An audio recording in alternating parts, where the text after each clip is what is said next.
Good evening, students. Today's topic is a new chapter, Human Eye. The name of the chapter is Human Eye. Beta, in this topic, you have to learn something about human eye. The first important thing, this is your this is the picture of a general eye. This is the convex lens used, which is in our eye lens. This is the overview picture of human eye.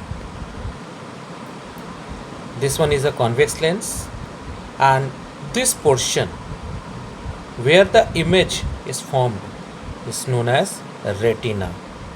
It means any object which is seen by our eye, the image is formed at the retina. Okay, beta. Now, there are some important points which have to learn in this topic. The first important thing is accommodation. Okay, accommodation. But before before we start this topic, just start with this one, structure of human eye. Structure of eye.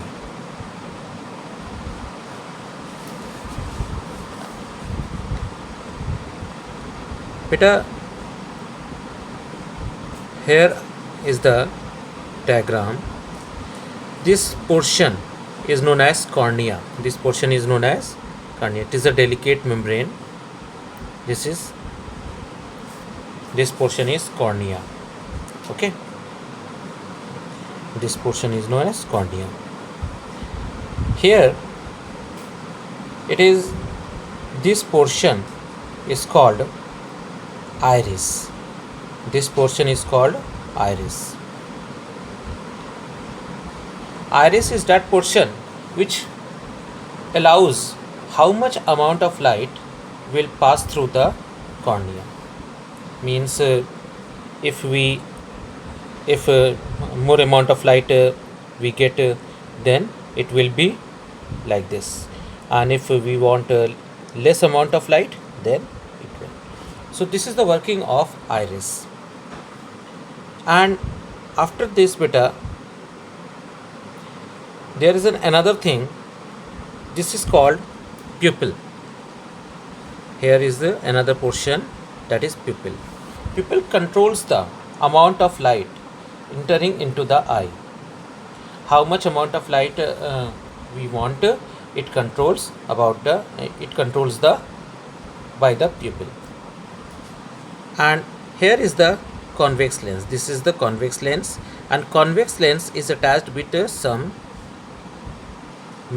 cells, and these are called ciliary muscles. Ciliary muscles.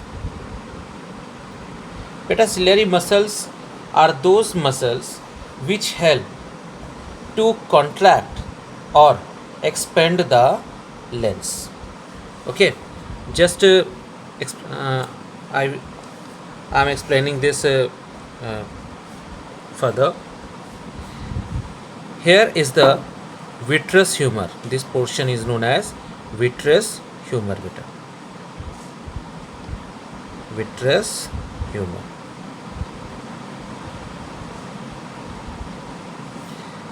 This portion is called retina, where we want the image, and these are optic nerves. Optic nerves. Okay, this is the overview of the human eye. Now come to the next topic, beta. What is the function of ciliary muscles? Look at this. This is the picture of human eye, and this is the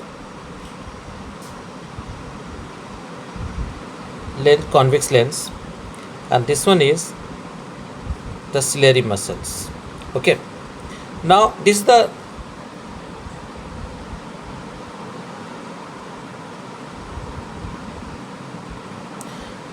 Students, this is the general case of our eye when there is no stress on the eye.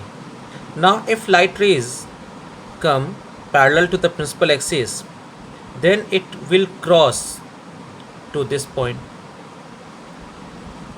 and here is the focus. It means this focus is here, okay? And if we want to see a very close object near to the eye, it means if you want to see a very close object, it means this is the eye. Look at this beta, this is the eye, and we want to see this close object, then we have to expand our eye. We want to expand our eye, and in that case the ciliary muscles stretches the eye in this way, and then the shape of the lens will thinner, है ना? From the previous one this will be thinner. Then focal length automatically increases. This will be the focal length.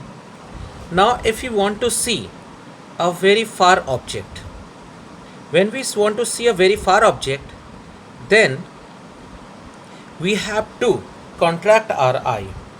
In this case, this is the general case beta, and in this one, in that case, ciliary muscles loses, and here the focal length decreases. Okay beta, this nature, this ability of the eye lens to adjust its focal length, this ability, here I am writing the definition, the ability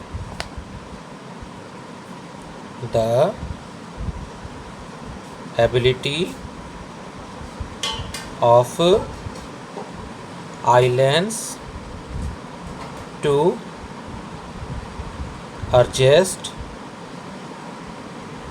its focal length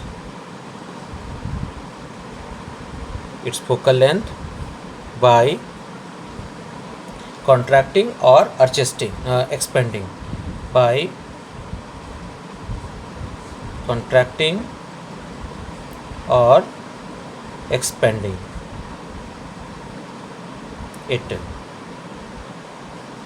is known as accommodation. Okay, this is the definition of accommodation. Now another point is the accommodation. Now there are two very important points we have to discuss. First one is near point. What is near point? Look at this beta. Beta, for seeing any object clearly, a certain limitation of minimum distance. It means this is the central line and this one is the convex lens of the eye. Look at this. If we place this object here, okay, then we can't see this object